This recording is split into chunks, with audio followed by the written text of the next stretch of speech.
Bismillahirrahmanirrahim. Assalamualaikum warahmatullahi wabarakatuh. Bertemu lagi dengan mata pelajaran kimia. Kali ini kita akan membahas tentang laju reaksi. Ibu sudah menyiapkan submateri yang pertama, yaitu tentang order reaksi, yang kedua tentang persamaan laju reaksi, dan yang ketiga tentang tetapan laju reaksi. Mari kita bahas satu persatu. Yang pertama tentang order reaksi. Order reaksi menyatakan besarnya pengaruh konsentrasi per reaksi pada laju reaksi. Nah, order reaksi itu ada 3. Yang pertama ada order 0, yang kedua order 1, yang ketiga order 2. Reaksi dikatakan berorder 0 terhadap salah satu pereaksinya apabila perubahan konsentrasi pereaksi tersebut tidak mempengaruhi laju reaksi. Artinya, asalkan terdapat dalam jumlah tertentu, perubahan konsentrasi pereaksi itu tidak mempengaruhi laju reaksi. Jadi, berapapun jumlahnya, perubahan konsentrasi pereaksi itu tidak mempengaruhi laju reaksinya. Yang kedua ada order 1. Suatu reaksi dikatakan berorder 1 terhadap salah satu pereaksinya jika laju reaksi berbanding lurus dengan konsentrasi pereaksi itu. Jika konsentrasi pereaksi dilipat 3 kan, lalu laju reaksi akan menjadi 3/1 atau 3 kali lebih besar. Kemudian yang ketiga ada order 2. Suatu reaksi dikatakan berorder 2 terhadap salah satu pereaksi jika laju reaksi merupakan pangkat 2 dari konsentrasi pereaksi itu. Apabila konsentrasi zat itu dilipat gandakan, lalu laju pereaksi akan menjadi 3/2 atau 9 kali lebih besar. Selanjutnya, kita akan membahas tentang persamaan reaksi dan tetapan. Coba kita bahas dari contoh soal. Dalam suatu percobaan terjadi reaksi, yaitu A gas ditambah B gas menghasilkan C gas. Diperoleh data sebagai berikut. Nah, datanya seperti pada gambar yang ini. Coba kita tentukan yang pertama order reaksi terhadap A, yang kedua order reaksi terhadap B, yang ketiga order reaksi total, yang keempat persamaan laju reaksi, yang kelima satuan K, dan yang keenam harga K.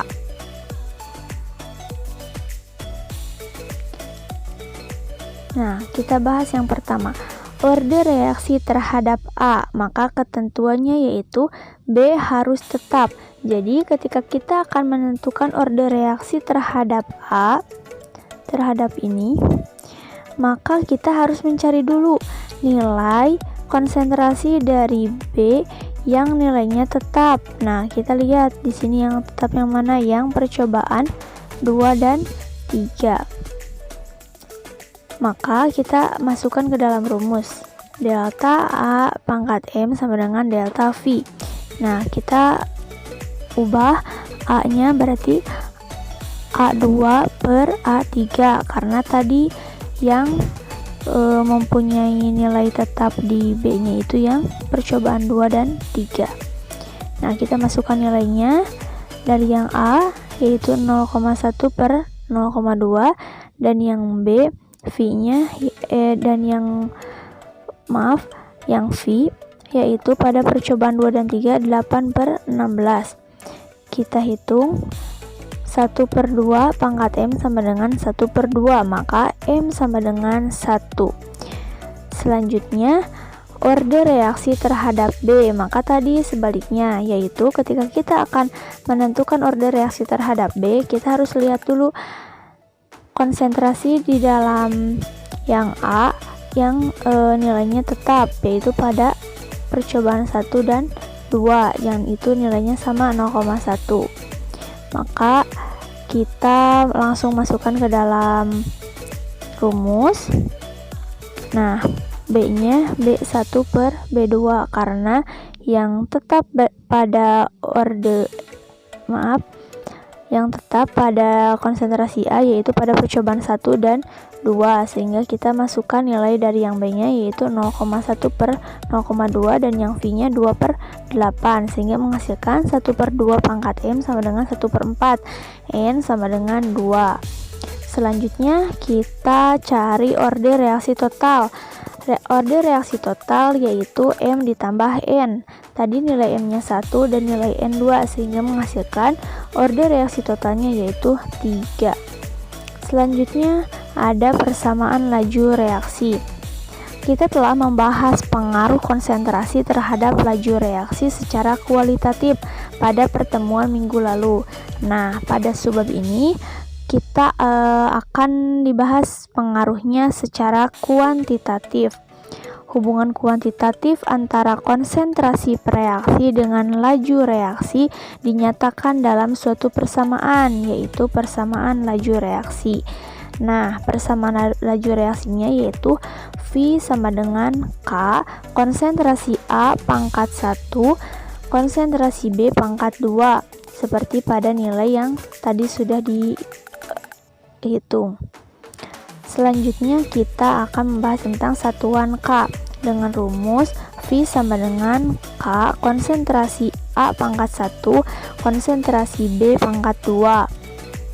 Sesuai dengan rumus yaitu dengan satuannya yaitu M per S atau M kali S min 1 sama dengan K konsentrasi M pangkat 1 konsentrasi M pangkat 2.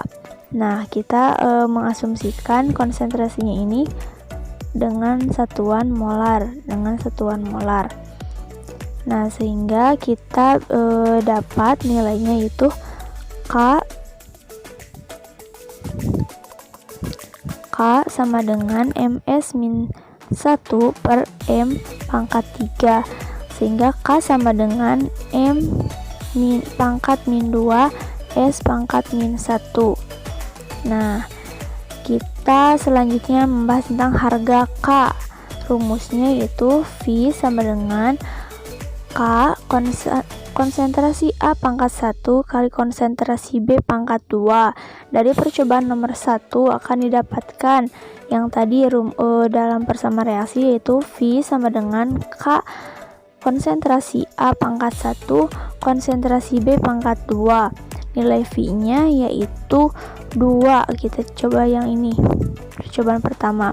Nilai V-nya yaitu 2 sama dengan K. Kita masukkan nilai dari konsentrasi A pada percobaan 1 yaitu 0,1 pangkat 1 dan konsentrasi B pada percobaan 1 yaitu 0,1 pangkat 2, sehingga 2 sama dengan K dikali 0,1 pangkat 3. K sama dengan 2 per 0,001. K sama dengan 2000. Bagaimana sampai sini sudah bisa dimengerti? Ada pertanyaan? Nah, jika ada pertanyaan, maka Ibu akan membuka sesi diskusi pada grup WA. Silahkan disimak dan silahkan jika ada pertanyaan ajukan pertanyaan, kita akan diskusikan bersama teman-teman yang lain. Mungkin Ibu cukupkan sekian. Terima kasih atas perhatiannya. Wassalamualaikum warahmatullahi wabarakatuh.